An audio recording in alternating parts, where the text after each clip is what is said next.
It's a pretty smooth looking start right across the field. There's a lot of power going down on those puddles. I reckon they're up 750 watts of power the first few strokes, just really levering that boat off to maximum speed. Well, they're probably hitting maximum speed around now as we look at the Chris O'Brien coach crew. It's a new combination this year, Greg. Alex Gregory there, the 2012 Olympic champion. So smooth. He was in the bow seat there, but everyone wants to row with Gregors, don't they? Alex Gregory is very smooth, and they've moved him to the stroke seat. I'm sure that'll do no harm for the rhythm in the Great Britain boat.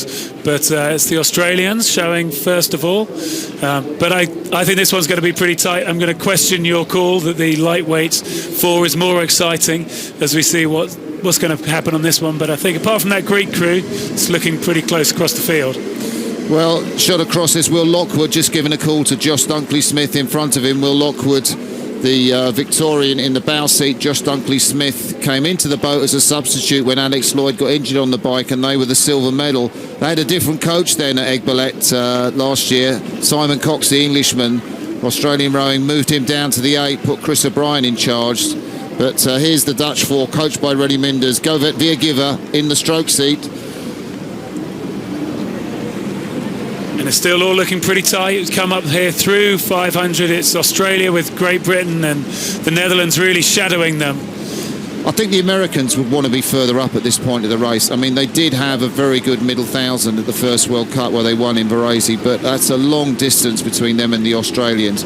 I would take the British to start to move through. If you take a look at their fade in the heat, the Australians were slightly quicker than them, but then the British put in a second quicker 500 metres in the 500 to 1,000 mark, and they were very consistent. They did another 129 in the third quarter, and the Australians couldn't match that pace. So I think conditions or race positions will change, but at the moment Australia out in front, and the Dutch, well, do you know, Greg, they had a really sort of poor European Championships. I thought came 11th, which is sort of way back in the B final, but Rene has worked his magic.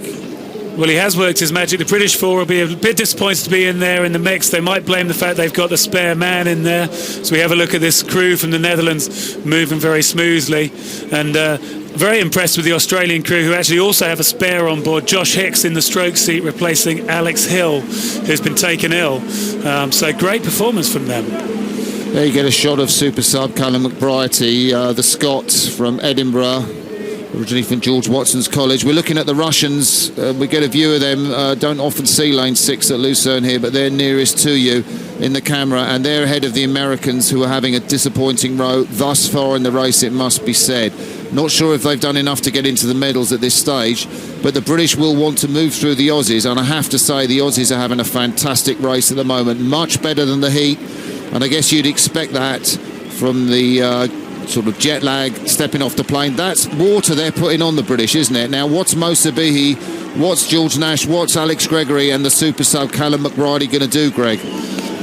Well, I think they're going to look to press on as they come past the boat tent area. You can see the lands in the background. This is the bit where you feel your friends, you feel the crowd are close to you. You're through the quiet part of the race. You're now into the bit where you pass 12:50. You know you're on the wind up for home. The British are going to need to do something special if they're to move away from the Dutch and start making progress. And Alex Gregory in the stroke seat there, backed up by George Nash, is going to be trying to make that step on. All these guys PB'd on their ergometer test this year. The biggest guy in that boat, Mo Sabihi, fantastic personal best, close to 540.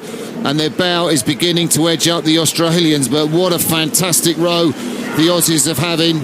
Coached by Chris O'Brien, they have really laid down the gauntlet. Will Lockwood from Melbourne University. The Dutch in there now. We're seeing the Russians here, actually. We've got a little picture of the Russians and the Americans trying to keep pace with the race. But that's the race for 4th and 5th. The race for gold's up here. It's still Australia, still holding a good lead. They'll be pleased with that third 500, I think, as Britain try to turn up the pressure. But they've got work to do, as it's really the crew's spreading out now with the Dutch and the Americans and Russians. That's a massive third quarter from the Aussies. I really thought the British would put them under pressure. They are going to move back, but that's a fantastic lead to have. And the thing about the Aussies, Greg, they are very smooth and fluid. You've got a lot of power in there. Josh Dunkley-Smith in the 2 seat. He's really strong on the ergo. The British moving back, but the Aussies are going to remain fluid. I can't see the Aussies are going to let this one go from here. They've got themselves in a great position. They've got half a length. They're not quite in the red boys. They'll be desperate to see the red boys. You see Josh Dunkley-Smith there, keeping that focus, keeping that calm face that he has there. The thing is, you got Mosabihi there, the big man, too, in the British. I saw him in the Ergometer Championships. His sprint in the last 20 strokes was fearsome, where he took Matthew Pinson's British record.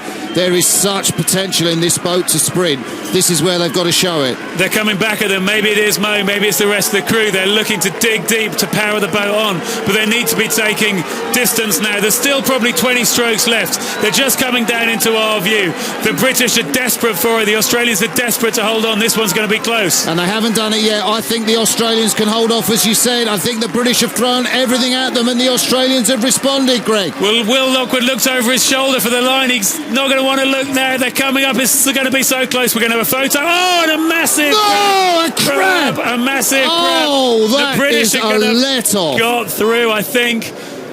That is so soul-destroying. They could have taken the biggest scalp in world rowing. They have won that race, the British, I think. But well, it came up as photo finish. It came as photo finish. The British, I think, is showing there as the winner. Josh Dunkley-Smith, he's such a calm, composed guy. You could see the relaxation on his face when he was building in, but then in those last few strokes of doing everything, let's see how much of it's caught on the picture here. We'll see him. It comes up. In the face as well. It's smile. And you can see the look. Well, I mean, to have a sense of humour at that stage of the race, Greg, you've got to say hats off to him, and the look on his face. But, you know, that is job done for those. They have sent a huge message to that British force. I mean, I think the rowing world, myself included, was thinking, you know, the British will put this four together, just hand them the gold medal in Rio on a plate. The Aussies have proved now that is absolutely out of the question. This crew is a class act. Look at the smile. Look at the smile. Oh, I love that. I know the disappointment. It's one of those things, isn't it, that as rowers we all dread happening to us. But like you say, Martin, it's not, you never want it to happen, but it's not the worst thing that could happen. No. The Australians, they've had the chance to put down that marker. They've shown what they're capable of. They're going to put some fear into the British crew, and they're going to put some confidence into themselves. I think that's a fantastic result for Australian rowing. Absolutely brilliant. The Dutch, of course, the world bronze medalists, took the bronze medal here. But it puts me in mind of that dramatic crab that Lawrence Schuf, the German three-man, caught on the line in Bled in 2011 to miss the world title.